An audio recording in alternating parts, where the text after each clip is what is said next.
Hindi na uso yung kagaya dati na kailangan pagka nahawakan ka magpakasal agad. Kung kailan nga sila kinasal, doon pa sila nag-cheat. Yung mga lalaki kasi, ano yan para sa akin lang para sa akin, titingnan din nila kung ano yung, yung, kailangan virgin yung gano'n po. Because of that, are you saying po na yung mga taong nag-live-in muna bago magpakasal, hindi po sila malilinis? Nagsama na po Nagsama na po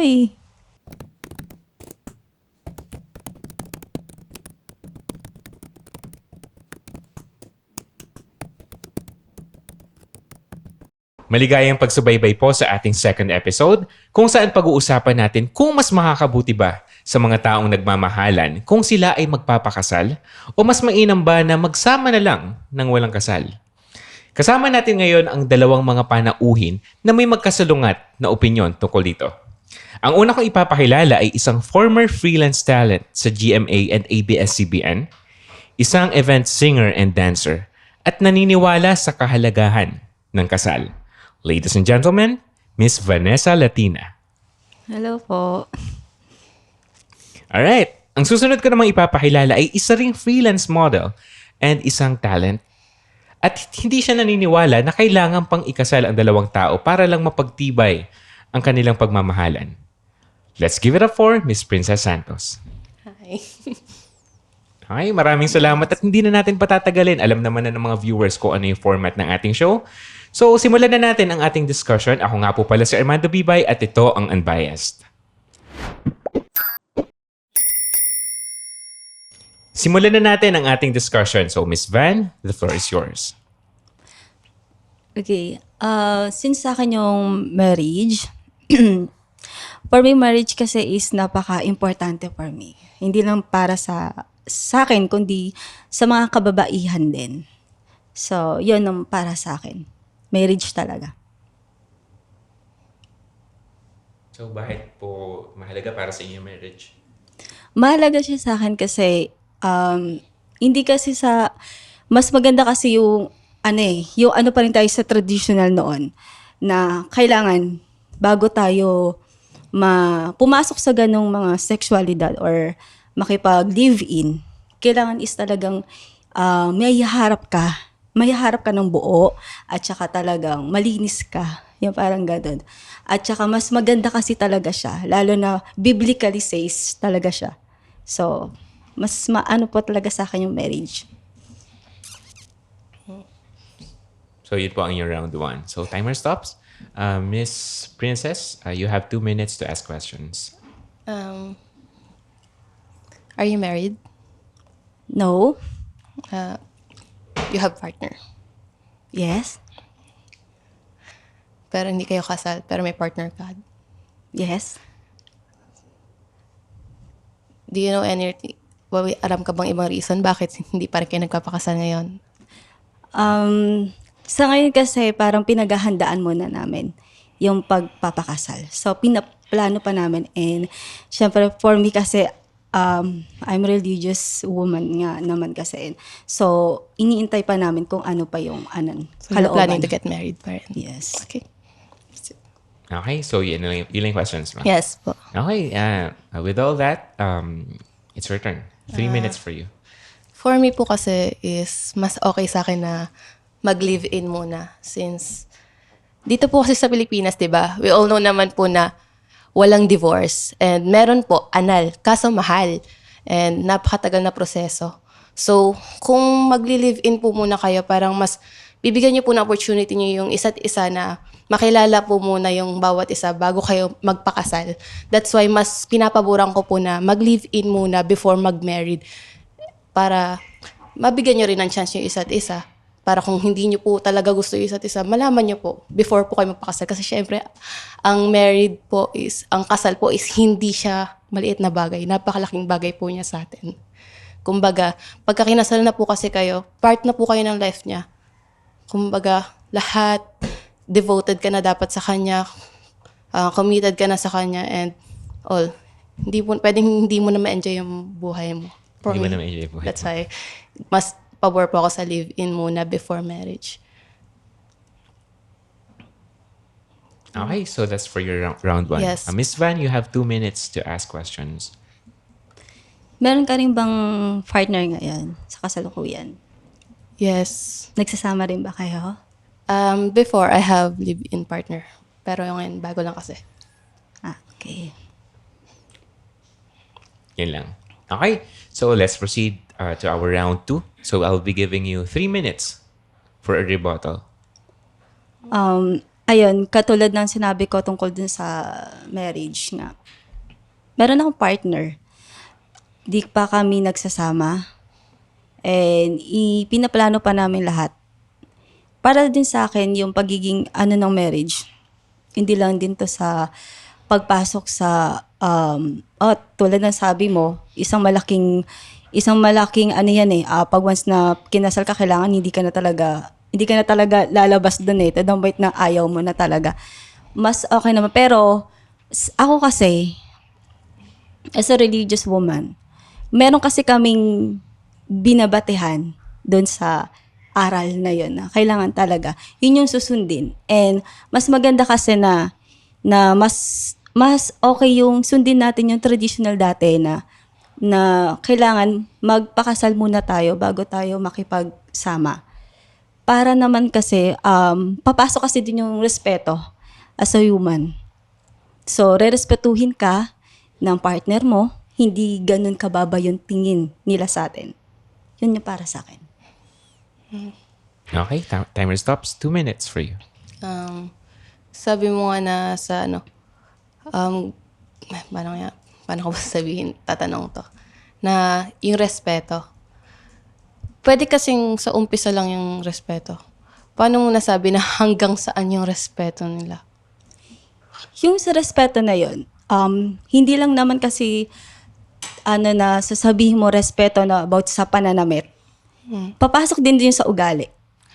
Sa ugali din kasi yun. Okay. So, kaya, minsan kasi, merong mga successfully marriage. Kasi, lalo na pa nagsama sila, marriage na sila, mas hindi nila aanihin yun kasi hindi nila bibitawan yun eh.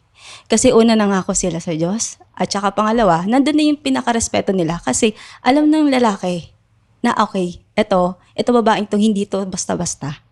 Hindi to parang babae lang na yung dyan lang. Ito talaga, yung karespeto siya. Kasi kung yung sinasabi mo na paano masasabi na hangganan yung respeto, una sa ugali. Ipapakita mo yung ugali mo, syempre. Para doon pa lang, marerespetuhin ka na hanggang sa dulo. Yun lang. Pero di ba before yung respeto na yan is kailangan din na alam nyo yung kilala nyo muna mabuti yung isa't isa. Parang kumbaga matagal na kayo magkakilala para you know your boundaries para yung respeto is ma-build din, di ba? Oo. Kaya nga dun nga yun eh. Tulad nun, halimbawa, let's say, you have 12 years in relationship. Siyempre sa 12 years na yun, ang dami nyo pinagdaanan, ang dami nyo kilala nyo ng isa't isa, alam nyo na yung amoy nyo ng isa't isa. Kaya, syempre dun pa lang, may iisipan mo na ito talaga yung papakasalan ko, ito talaga yung gusto ko na makasama. So, doon na talaga, kasi yung mga lalaki kasi, yan para sa akin lang para sa akin, titingnan din nila kung ano yung, yung qualities mo, yung ugali no, kanong meron ka. But titingnan din kasi nila yon. But before that, kailangan nyo muna mag-live-in kasi sabi mo like 12 years, you're not get married pa that time. Kumbaga, yung 12 years na yun, siguro nag-live-in pa rin kayo. So, andun pa rin papasok yung pagiging mag-live-in yung dalawa. Hindi. Meron hindi lahat. Hindi lahat na magkakarelasyon na mga long-term relationship is nag-live-in na. Meron akong mga kakilala, personally na, lalo na sa churches namin, more than 12 years, talaga silang nagsama, pero hindi pa talaga sila nagsasama technically. Hindi sila nagsasama, talaga magkarelasyon na sila. Nang tumagal na sila, siguro mga more than a year na talaga, doon lang sila talaga nagsama. And ngayon naman, pa rin sila, together pa rin naman sila. Okay. Okay naman. Okay na. Okay, thank you very much. So, Miss Princess, it's your turn. Round 2, 3 minutes.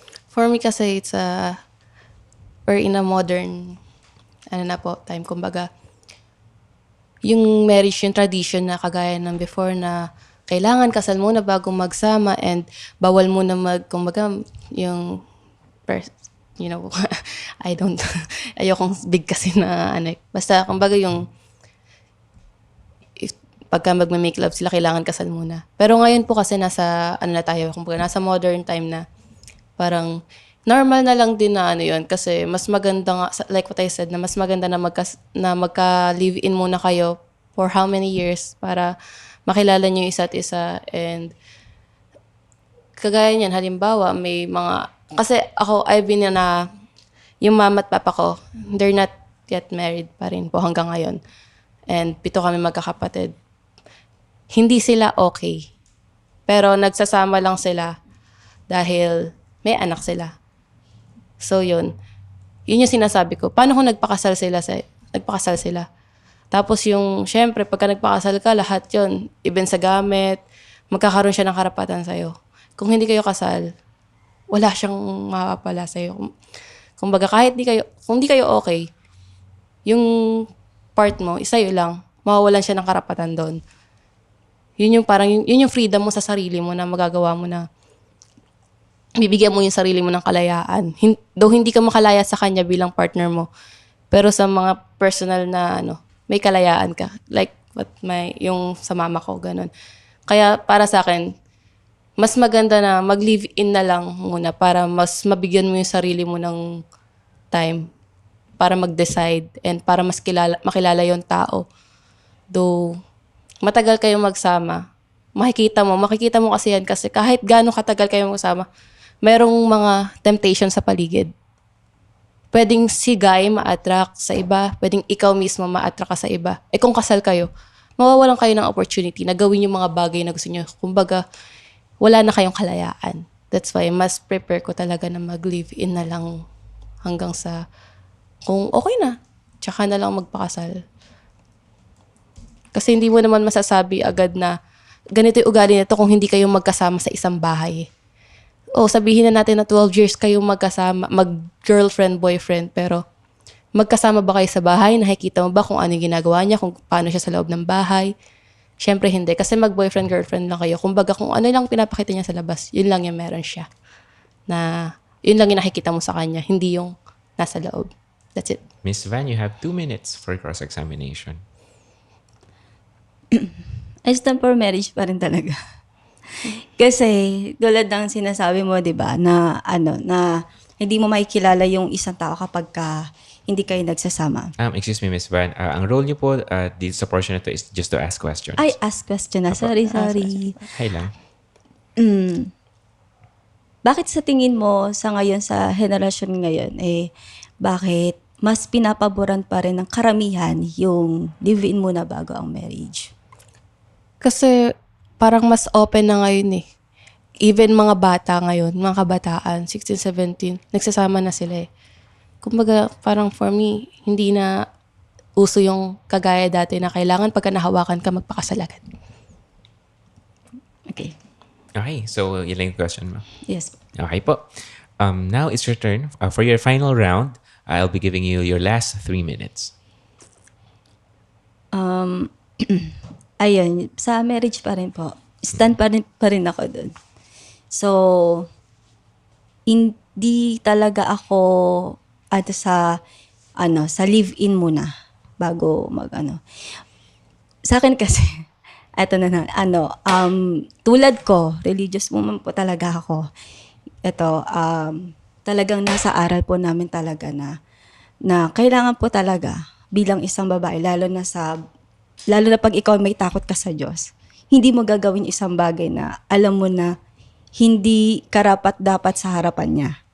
Which is yung sinasabi ko na kailangan yung body natin, hindi dapat siya madungisan kasi yung body natin is templo. Yun kasi yung aral sa amin na kailangan bago ka pumasok sa ganitong sitwasyon o sa makipag-live-in muna, kailangan ikasal ka muna. Hindi ko iisipin yun na, ay baka mamaya iwan lang ako nito kasi magpakasal. No. Kapag si God ang nasa center, si God yung priority nyo, nasa ng center yun ng relationship nyo, hindi kailanman maano ng diablo yun, matutokso ka, mga temptation, kasi mawawala yun eh. Lalo na pag ikaw ang tawag nito, napaka-religyosa mo, sobrang may takot ka sa Diyos, at lalo na yung partner mo, hindi magagawa yon. So lagi lang ang ano ko lang po is pray lang. Puro lang pray, ganun lang. Hindi pa rin ako sa live-in. Mas okay pa rin pa sa akin sa marriage. Yun lang po. Okay, thank you so much. Miss Princess, I'll be giving you 2 minutes for cross-examination. Like what I said, we're not in the traditional kumbaga marami naman 'di ba na may sure ka ba na sure ka ba na kahit kasal kayo then naka-center sa inyo si God and hindi mag-cheat sa yung partner mo. Meron diyang ang dami, hindi lang sa artista, mga ibang tao. Meron 'di ba na nagpapakasal pero mayroon pa rin, nag-cheat pa rin sila. Kung kailan nga sila kinasal, doon pa sila nag-cheat. So, ano sa tingin mo yun? Hindi. Para sa akin, kaya naman siguro na merong mga ganong sitwasyon na matagal na sila, kung kailan kasal sila, matagal na sila, tapos nagkaiwalay pa. Yun nga yung sinasabi ko. Siguro, it depends na rin siguro sa ugali ng bawat isa.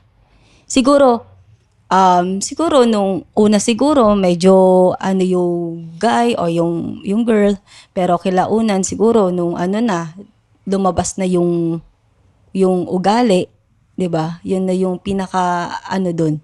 Kaya siguro doon nagkakaroon ng tukso ng bakit iniiwan pa yung ibang girl o ibang boy. Ganun. Kasi minsan sa mga pagdating sa kanya, based sa opinion ko lang po ito sa opinion ko, hindi naman siguro, maglalas pa rin naman yung marriage eh. Nakita naman natin yung ibang matatanda na still alive pa rin sila, nandiyan pa rin sila. Kasi siguro, talagang pinanghawakan nila yung pangako nila. Kasi once na nangako ka sa Diyos na hindi mo kailanman kasi nasa nasa Biblia kasi yun na kailangan mahalin mo yung asawa mo. Mamahalin mo, rerespetuhin mo, ganun. May I ask a question? Naranasan mo na bang lokohin ng partner mo? Ako, sa ngayon, hindi pa naman. Before? Dati, siguro kasi, pa lang ako, high school pa lang ako. So, yung partner mo ngayon, siya talaga yung partner mo na hanggang ngayon? Oo, pa lang kami. You're not sure, di ba sabi mo? Hindi pa siguro. Hindi. Parang may alanganin Hindi, ka sa sagot mo, di ba? Kasi hindi mo rin masasabi. Hindi, ibig ko sabihin, pa kami, ongoing naman yung strong relationship namin. Ilan na anak niya? Wala pa akong anak. Wala pa. That's why. Okay. I understand. Wala pa akong anak. Okay. Ilang questions pa? Yes. Okay, thank you so much. Now, I'll be giving you your last 3 minutes. Tatawa ko. Sorry. So, yan. Sabi mo, parang pagka magkasama na, for me kasi, kahit naka-sentro si God sa relationship nyo, is yung tukso, sabi ko nga sa'yo, yung temptation, hindi mo may iwasan sa paligid mo. Minsan, iinom ka lang, gigimi ka lang sa bar, then meron ka mamimit doon na someone, and pwede kang lasing ka, sabihin natin, may mga iba kasing mga reason bakit nangyayari yung mga cheating emerald na mga ganyan. Yun yung dahilan bakit nasisira yung relasyon. So, kung married ka na, tapos nangyari yung bagay na yun sa'yo, paano ka pa makakawala? Kung nagawa niya yun once, pwede niyang ulit-ulitin yun. Kung kasal kayo, wala na. Wala ka nang magagawa. Kasi, you're stuck na. Kasi married na nga kayo. Isa pa sa mga bagay na kagaya nung sa family. Isa pa, papasok dito yung family eh. Siyempre, once na nagpakasal ka sa isang tao, hindi lang yung tao yung pinakasalan mo eh. You need to engage sa pamilya niya rin. Kaya parang, pagka nagpakasal ka, tapos hindi pala okay yung sa'yo yung, kumbaga hindi ka okay sa pamilya ng lalaki. Doon mo mararanasan kasi yun eh. Kaya mas mararanasan na yung, paano ko ba sasabihin to? Wait lang. So yun, pagka doon mo mararanasan na hindi ka pala okay sa kanila, hindi ka pala nila tanggap, doon na yung meron iba mata pobre, ganyan. Mararanasan mo yung pagka nakipag-live-in ka. So kung live-in ka muna, nakasama ka sa bahay nila, nakasama mo siya ng matagal, mas makikilala mo siya, even yung pamilya niya. Kumbaga, mas makaka-build ka ng strong relationship, hindi lang sa partner mo, kundi sa family din niya, and then sa friends niya. Kasi nga, matagal kayo nag-live-in, kilala nyo na yung isa't isa. Before kayo mag-married, kumbaga, solid na yung relationship nyo. That's why, for me, mas favor pa rin ako sa live-in. Before marriage yun. Okay, thank you. Miss Van, you have 2 minutes to ask questions. Tulad ng sinabi mo, di ba, mas ano ka sa live-in, na makikilala yung isa't isa, makikilala mo yung pamilya. Yes. Bakit ba hindi ba pwedeng kapag ba hindi kayo kasal hindi pa kasal, hindi pa pwedeng ma-meet or yung mga na mas matagal yung mga relatives or friends ng partner? Pwede mo sila i-meet, di ba? Kasi pag-partner kayo. Pero iba pa rin yung live-in kasi live-in nga magkasama kayo sa isang bahay. Kumbaga, kahit gano kaliit na, halimbawa nakita mo yung pamilya niya nagkakagulo, may problema, ganyan, nakikita mo. So, alam mo kung paano nila i-handle yon. That's why maa-adapt mo rin yon. Kaya parang mas makaka-build ka ng mas magandang relationship kung alam mo kung paano sila pakibagayan. Hindi yung kagaya ng pagka namimit mo lang sila once kasi pinakilala ka or dadalaw ka lang doon. Siyempre, hindi naman araw-araw okay ang isang pamilya. Darating yan sila sa pagsubok, magkakaroon ng problema. That's why kaya ko sinasabi mas maganda na mag-live-in muna para makita mo yung bawat sulok. Kumbaga, bawat pinaka-importanting part ng pamilya nila, lahat ng ups and downs nila. Ganon. Yan. Yan. May question pa po kayo? Wala na po. Okay na po. Alright. Maraming salamat sa inyong dalawa. At bago tayo magpatuloy sa ating episode, baka pwede magkamayan muna kayo. Ipahita natin sa mga audience natin na walang personalan dito sa ginagawa nating discussion. Yes. Hindi naman kayo nagkakainitan? Hindi naman. Okay. Pero, hindi ba nabago yung paniniwala mo? I'm still andun pa rin po ako sa paniniwala ko. Pero hindi naman po, like, sabi niya nga na maganda pa rin yung marriage. So, hindi ko naman pinipigilan yung sarili ko na kung darating yung point na kailangan ko rin magpakasal. Open ka rin sa possibility? Open din naman ako sa possibility. Pero for now, mas gusto ko talaga na mag-live-in muna para sure na makilala mo yung magiging partner mo. Okay. Miss Van, ikaw, dahil doon sa mga narinig mong mga arguments from her, mas naiintindihan mo ba yung mga tao ngayon na pinipiling mag-live-in muna bago magpakasal? Or still, up to this moment, hindi ka pa rin sang-ayon? Marriage pa rin po. Marriage So, pa rin. stand pa rin po ako sa marriage. Though, na talagang hindi may iwasan. Pero, stand pa rin ako kasi iba yung pananaw ko tungkol dito sa ganitong sitwasyon. Oh, okay. Kanina habang nag-uusap kayo, may mga ginot down ko na mga points sa mga arguments na sinabi ninyo. So, isa-isahin ko yon at magtatanong ko sa mga questions. Una, Miss Van, na-mention mo kanina na para sa'yo, mahalaga na maiharap ka pagdating ng marriage na malinis ka. How do you define kalinisan? Sa kalinisan kasi na sinasabi ko, base dun sa aral namin dun sa church namin. And lalo na ako, hindi naman sa kalinisan na about dun sa yung ano po. Pwede ba sabihin? Okay. Okay lang naman. Yung, di ba po yung ihaharap na kailangan virgin yung gano'n po. Mhm. Hindi lang naman po doon ko pino-point out po yun. Ang ibig ko pong sabihin na kalinisan, mas maganda pa rin yun talagang ihaharap tayo sa Panginoon na talagang yung kalinisan na linis yung puso mo, linis yung spirituality mo. Yun po yung ibig ko pong sabihin na kalinisan. Na kapag once na nangako na kayo sa isa't isa doon sa kay God, kailangan linis na yung puso mo, yung spirituality mo. Lahat linis yun kasi matatanggap ka na ng buong-buo na Diyos. At lalo na kung parehas naman kayo religious din po. Okay, because of that, are you saying po na yung mga taong nag-live-in muna bago magpakasal, hindi po sila malilinis? Sorry po sa It's okay. sa sagot ko po. Okay, yan, papadami ng viewers. Apo. Apo. Siyempre po kasi, di ba, nagsama na po eh. Nagsama na po eh. Bakit pagka ba magjowa kayo, hindi ba, wala bang, wala bang ganon? Siyempre yung for me kasi iba rin yung kalinisan sa pananaw ko eh. Ang kalinisan is yung intention mo. Pure. Sa Kaya akin nga, kasi, mas maganda mas kilalanin nyo yung isa't isa para mas maging pure yung intention nyo. Na hindi, talagang sa akin gustong-gusto kasi nyo talaga. sa akin kasi hindi, sorry, pero ano po kasi talaga, ganun, syempre, para po kasi sa akin, di ba? Tulad nga, di ba, sabi nila, ano ba yan, napagsawaan na, ngayon, di ba, pinaskatan, ganun. Ganun Grabe. po kasi yun. Siyempre, ganun po. each person, they know their boundaries. Hindi naman porket live-in kayo, pinagsawaan ka na nung isa. At meron pa rin taong tatanggap sa'yo no matter what. Sa akin po, value. Value ng pagiging kababaihan. Okay, Miss Princess, since na-mention mo kanina, each person knows his or her boundaries. Yes. Ano yung boundaries mo? Since in favor ka naman sa cohabitation without marriage, Yes. and I'm assuming na hindi ka against sa premarital sex. Yes. Okay. So, ano yung boundaries mo na hindi mo muna ipapa-invade or ipapa-touch dun sa partner mo until nagpakasal kayo?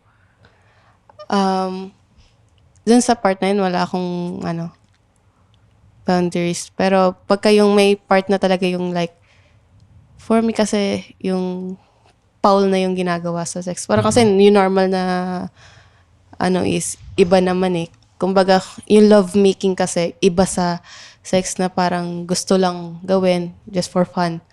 Magkaiba yon. Ginagawa ko, sa akin naman, for me, ginagawa ko yon to make love talaga. Hindi siya for lang. Okay. Yun yung boundaries ko. Kumbaga parang pagka-feel ko like gusto ko na parehas namin gusto and wala rin akong binabawal na gawin niya. Basta as long as okay sa akin and okay sa kanya. Okay. Ganun. Naiintindihan ko. So, kanina, correct me if I'm wrong, na-mention mo kanina na once na nagpakasal na yung dalawang tao, hindi na ma-enjoy ang buhay kasi it seems like nawalan na sila ng kalayaan. Correct? Yes. Okay, but still, you're in favor of marriage.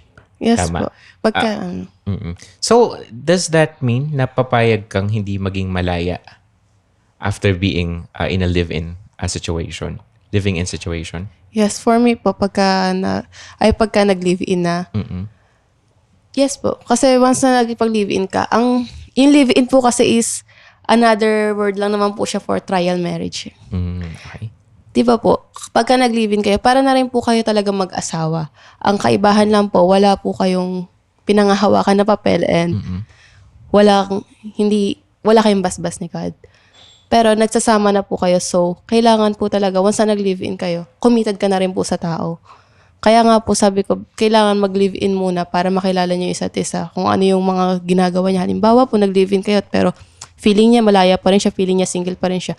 Magkakaroon ka ng opportunity ng chance, makapag-isip ka na hindi pa siya ready mag-commit talaga. So, you can let go pagka ganun po. Okay. Ikaw, Miss Van, sa tingin mo ba kapag, let's say for example, ikaw, nagpakasal ka, do you think kapag nagpakasal ka, mababawasan yung kalayaan mo? Para sa akin, hindi. Bakit naman? Bakit po? Kasi po para po sa akin na sa opinion ko din po ito. Bilang babae may karapatan, kahit nakasal na po, wala pa rin naman din yung ng asawa mo na halimbawa, bawal ka na magtrabaho, bawal ka na sa ganyan, hindi kasi kailangan mo pa rin yun eh. Tsaka para sa akin, napapag-usapan din po kasi yung pagka sa kasal na. So, nandun pa rin naman yung kalayaan mo bilang babae, lalo na pagkasal ka na. Siguro natatakot din yung iba na kaya pag halimbawa ayoko mo na magpakasal kasi baka masasakal na ako kasi pipigilan na ako sa ito. Ganun. No. Siyempre, may sarili ka pag-iisip eh. Siyempre, i-explain mo sa partner mo at saka siyempre, may sarili ka lang desisyon. Paano pag halimbawa, yung partner mo, hindi naman niya kayang ganong kabuhayin yung anak niyo, siyempre, kikilos ka din. Kaya kailangan, meron ka pa rin kalayaan magtrabaho, kalayaan na makipagkaibigan pa. Kasi yung iba po kasi, di ba, parang kinukulong na, ganun. So, yun po. Yun po yung para sa akin sa pananaw ko po. Okay. Ano masasabi mo dun? Doon papasok yung respeto eh. Mhm. Di ba sabi mo kailangan may respeto ka. So kung kasal kayo, do sabihin mo na may kalayaan ka. Kailangan pa rin mag-set ka ng boundaries kasi pwedeng may gawin ka na mga bagay na hindi niya gusto. Kailangan mo i-consider yung emotional niya. Kailangan meron kang emotional intelligence pagdating sa bagay na yan. Kaya nga kailangan na kahit pagka pagka nagpakasal ka, daw sabihin niya, okay lang to, gawin mo yan, okay lang sa akin, walang problema. Pero hindi mo naman nararamdaman yung kung ano yung nararamdaman niya once na ginagawa mo yung mga bagay na yun. Yun doon ko sinasabi na parang wala ka ng kalayaan. Kasi ikaw na mismo yung maglalak sa sarili mo just to respect your partner lang din. Yan. Yan, Okay. that's for me. Miss Van, kanina na-mention mo, hindi ko na maalala yung exact words, na mababa ang tingin ng tao sa mga babae na nakipag-live-in. Naniniwala ka pa rin ba doon hanggang ngayon? Kasi marami po kasi akong mga friends na lalaki na sorry po, na ano, na ganun po talaga. Kasi minsan po nag-uusap-usap po sila. Minsan inaanoan ko na lang po sila na syempre bilang isang religyosa na, na lagi nasa church. Sinasabi ko na wag kayong ganyan kasi wag kayong kaagad na mga ganyan bagay kasi hindi nyo dapat sinasabi yan. Kasi may kanya-kanya kasi tayong mga pananaw. Yaan nyo na lang kung ano yung ano nila. Huwag nyo na porket na gato, di ba? Yung mababa po. Kasi base lang din po yun kasi sa naririnig ko, sa environment ko. Usually sa mga lalaki po talaga. Sa babae, wala naman. Okay, Miss Princess, bilang isang babae na naka-experience na ng live-in situation or ng cohabitation without marriage at nag-fail yung relationship na yan, correct? Yes. Bumaba ba yung tingin mo sa sarili mo? Hindi naman.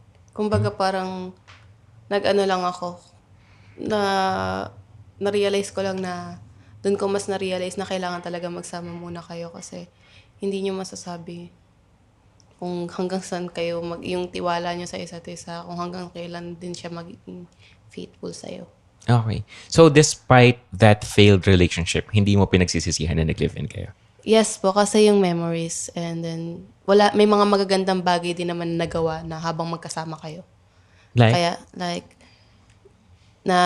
yung lesson na binigay niya sa'yo and mas nagmamature ka kasi by experience po eh. Yan. Kaya never ko po pinagsisisihan na nakipag-live-in muna ako.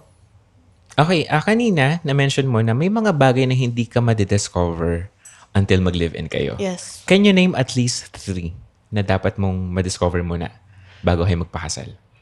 Yung mga, habits niya. Though, pagka magkasama kayo, sasabihin niya sa'yo, mahilig siya sa mga ganito, ganyan. Pero may mga, yung mga bad sides, makikita niya po talaga pagka nag-live-in na kayo eh. Kasi minsan pagka nandun na kayo sa loob ng bahay, may lalabas at lalabas po talaga na baho nila. Ganon. Makikita niya po talaga yung mga bad habits nila. Then, yung bad sides sa ugali po nila especially. Makikita niya po na pagka, pangit pala yung ugali niya. Ganun, may mga ganito pala siyang side. Makikita niya po yun. Tapos isa pa, sa family po niya. Malalaman mo kung paano po siya makitungo sa pamilya niya. Kasi kung paano siya makitungo sa pamilya niya, ganun ka rin niya kapakikitunguan eh. Yan. Doon po yung mga malalaman niyo.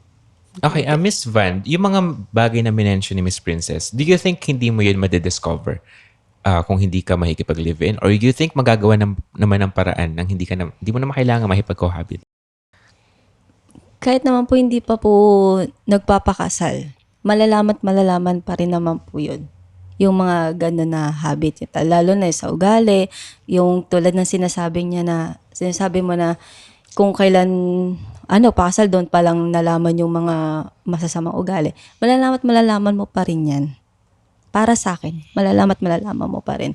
Maikilala mo pa rin yung isang tao, ang isang lalaki. Kahit hindi kayo kasal, ano mo pa rin siya, makikilanlan mo pa rin siya.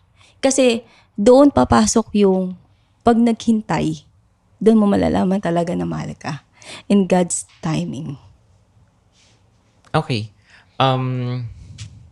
Na-mention mo kanina na yung mga lalaki, may mga qualities na tinitignan sa mga kababaihan bago magpakasal. Ano yung mga qualities na yun na sa tingin mo tinitignan ng mga kalalakihan? Para sa akin po, unang-una, pag-uugali po talaga. Kasi meron po akong, based on my experience po, meron din po akong friends na nag-open up po siya sa akin. Matagal na daw po sila. So dahil sa pag-uugali niya, sa pagtotoyo niya, pagtotopak nga, dahil matagal na sila, hiniwalayan pa rin po siya nung lalaki. Dahil sa ganong attitude. Kaya para sa akin, yun yung sinasabi ko na na kailangan din na makita yung ugali talaga ko, bakit minsan iniiwan tayo dahil din sa may mga din tayo, meron din tayong mga kamalian. Yan po, hindi lang sa babae, meron din sa lalaki, syempre. Siyempre. Yun. Ikaw, ano tingin mo dun? For that na kung ano yung... Mga qualities. Sa Mga tingin mo qualities. tinitignan ng mga lalaki? Yun, yung ugali. Siyempre, una talaga yan. Totoo yan. Then, kung paano ka mag-alaga. And magagawa mo yun kung mag-live-in kayo eh. Doon mo siya maaalagaan na. Siyempre, magkasama kayo sa isang bahay, gigising siya sa umaga, pwede mo siya asikasuhin. Pwede ka mag-prepare ng breakfast niya. And makita niya, isa pa kasing gustong-gusto ng mga lalaki, yung babaeng maasikaso, malinis sa bahay.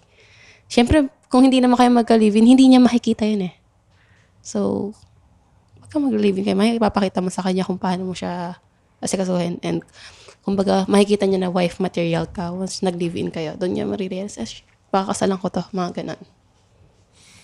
Okay, sa mga audience natin, sa mga viewers natin, ano sa tingin nyo yung mga qualities na dapat hanapin bago ka makipagsama sa isang partner? Okay, at naniniwala ba kayo sa sinabi ni Miss Princess? O mas naniniwala kayo sa sinabi ni Miss Van? Let us know in the comment section. And I still have a few more questions. Miss Princess, sa'yo ulit. Yes. Na-mention mo kanina na yung parents mo ay hindi married. Yes po. Okay, at hindi sila naging okay. Yes. Do you believe or do you think na hindi sana mag-fail yung relationship nila kung nagpakasal sila? Hindi rin po kasi mabilis po sila nagsama agad eh. Kumbaga parang hindi po nila nakilala masyado yung isa't isa. Kaya nung time na nagsama na po sila, then tsaka nila na-realize na parang hindi pala sila okay. Wala na pong pagkakataon si mama para kumawala. Kasi mas pina-priority niya po kami. Sabi nga po ni mama na aanhin mo yung buong pamilya kung araw-araw naman na may problema. Ganun. Kaya feeling ko rin po kung nagkaroon po sila kung nagpakasal din sila, hindi rin po mag-work yung relationship nila. And even my sister po is nagpakasal siya, naghiwalay din po sila ng partner niya. Kasi late po nila nalaman na. Yun po, nagpakasal sila agad. Nagka-baby sila din, nagpakasal agad sila din. Doon naghiwalay sila kasi hindi, yung ate ko po naman that time may problema. Mga ganun, parang yung pananaw ko po is tinitignan ko po based on my own experience. Hindi ko naman po nila lahat. Pero experience is a must. Ikaw, Miss Van, anong masasabi mo sa mga ganong situation na nag-fail yung relationship or marriage even if nagkaroon na sila ng malaking family, nagkaroon na sila ng mga anak? Para po sa akin, nasa tao po. Bakit? Kasi para sa tao talaga, halimbawa ako, naikasal na ako, tapos bigla ako nagpahiwalay. Kasi gusto ko yun eh. Kasi para sa akin, halimbawa, kaya ko nasabi na nasa tao yun. Alam mo, kahit na kahit gaano pa ka-sexy o kagwapo yung mo dyan, iharap mo dyan, nakaubad pa kung ayaw mo talaga. Nasa tao rin talaga yan. Kaya kung ikaw, lalo na at mababa yung pananampalataya mo, hindi ka ganun talaga sa Diyos, ganun ka takot. Talagang mahina. Ihina talaga yung ng spirituality mo. Madali ka ng temptation, madali ka maanuhan ng mga bagay-bagay na sa tingin mo na makakasira talaga ng pamilya. Kaya para sa akin talaga, nasa tao pa rin. Kung gagawin mo yung isang bagay na yun o hindi. Meron nga po dyan di ba? Sorry pero meron talaga dyan kahit gaano ka nakaasikaso, kahit gaano ka binigay mo na lahat, pagmamahal, pag-aasikaso, pag-aaruga sa anak mo, napakabait mo na. Pero ano nangyari? Iniwan ka pa din. Kasi, yun kasi siya para sa akin, sa pagkataon na niya yun, hindi na niya na control yung pagkataon na niya yun. Yun yung para sa akin. So, Miss Van, are you saying, based sa pagkakaintindi ko sa sinasabi niyo na, are you saying na hindi pa rin naman pala security ang marriage? Kung maghihiwalay pa rin. Tama. Hindi ba? Yung sa akin po kasi, kaya ako nasabi na sa pagkatao, di ba po tulad po sinabi ko, meron na po talaga dyan mga matatanda na still pa rin naman po. Imposible naman po yung dalawang po yun na magkatipan hindi rin po sila dumanas ng ganong pagsubok na nagkaroon sila ng tukso, lalo na yung lalaki. Nandun pa rin po yung sa lalaki talaga. Mas inano pa rin po niya na hindi siya matukso. Kumbaga, para po sa akin, sa behavior po talaga ng isang na tao po yun. Nasa tao po talaga yun. Okay. At ikaw din, naniniwala ka rin sa marriage. Pero do you still think na hindi yun security? Yes po. Kasi yung marriage po is parang, ano lang po yun. Security siya to the, yung para magkaroon kayo ng conjugal sa mga karapatan sa isa't isa. Pero hindi siya security na hindi kanya lolokohin. Kumbaga legal security lang siya. Legal security lang. Yun, that's for me po. Yun lang yun para sa akin yung marriage. Kaya, kung wala siyang karapatan sa mga gamit ko, charis. Ganun po. Parang, kaya mas, ko sa, Live-in muna. yes po, para mas secured, mas, feeling ko mas masisecure mo yung sarili mo kung mas makikilala niyo mabuti yung isa't isa bago kayo magpakasal, bago niyo paghatian yung mga bagay na meron kayo. Okay. And my final question, no, kasi narinig ko to kanina kay Miss Van, na kung nasa center ninyo yung faith or yung belief ninyo, hindi kayo basta-basta maghihiwalay. No? Hindi yun yung exact words, pero yun yung thought. Tama na sinabi mo kanina. So, question ko to sa inyong dalawa. Should couples share the same beliefs para lang maging successful yung relationship nila? Yes.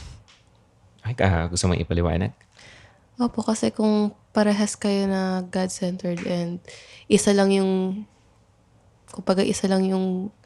paniniwala niyo sa relasyon niyo, mas mag-work po yun Kumbaga, mas magiging, yung relasyon niyo, magiging okay. Kasi isa lang yung tinatakbo ng utak niyo, isa lang yung tinitignan niyo sa future niyo. Miss Van? Sa paniniwala. Yes po. Ganun po.